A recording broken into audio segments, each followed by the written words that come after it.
এই ফ্র্যাঙ্কজুন, তুমি আবি কিদার আছে? তোমারে তো হুঞ্চো তো ল্যাংটা করাই দিছে। হাই ফ্রেন্ডস, তো মুদ্রা কথা আমি এই কারণে সোশ্যাল মিডিয়ার মধ্যে আইছি। ফ্র্যাঙ্কজুন যখন একটা লাইভ ভিডিও করছিল রাত্রে 12টার সময়, হ্যাঁ এবং হ্যার যে কলিকা ছিল কলিকারে নিয়ে, তখন ওই লাইভ ভিডিওটার ফুটেজটা নিয়ে আমি উদয় বাবা নাকি রোস্ট করছে, ঠিক আছে।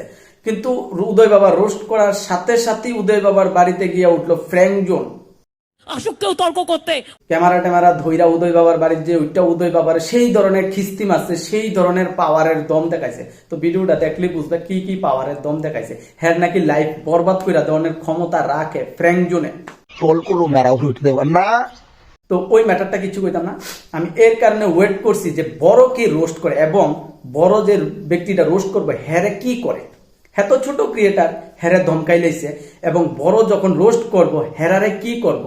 তো এখন হুঞ্চ তো সেচা দিল, তো এবার আমার দেখার বিষয় হচ্ছে তুমি হুঞ্চরে কি করতে পারো। হুঞ্চর বাড়ির যাইবা, না হুঞ্চর নামে মামলা করবা, না কি করবা। তো আমি 2-3 দিন ওয়েট করবো, তোমার রিপ্লাইটা দেখবো। হ্যাঁ মানে হুঞ্চরে তুমি কি ধরনের, হুঞ্চর উপরে তুমি কি ধরনের অ্যাটাক করছো, ওইটা আমার দেখার বিষয় আছে। শুধু আমার না, অল ত্রিপুরাবাসী এটা ওয়েট করতেছে ভাই। তো তারপরে 3 দিন পর আমি দেখার পর তারপরে আমি আমার ভিডিও ছাড়, ঠিক আছে। কথা কি ক্লিয়ার না ভেজাল আছে? তো যারাই আসো আমার ভিডিও দেখতেছো অবশ্যই দেখো।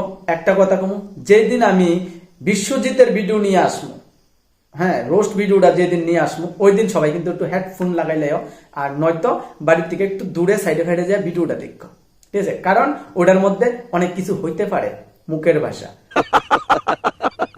তো ওকে, যারাই আছো দেখতেছো, আর কিছু করে লাভ নাই। আর সুস্থ থাকো, ভালো থাকো, বিশেষ করে ফ্যামিলির সাথে ভালো থাকো, ঠিক আছে। বাকি গুল্লি মারা। So okay, by.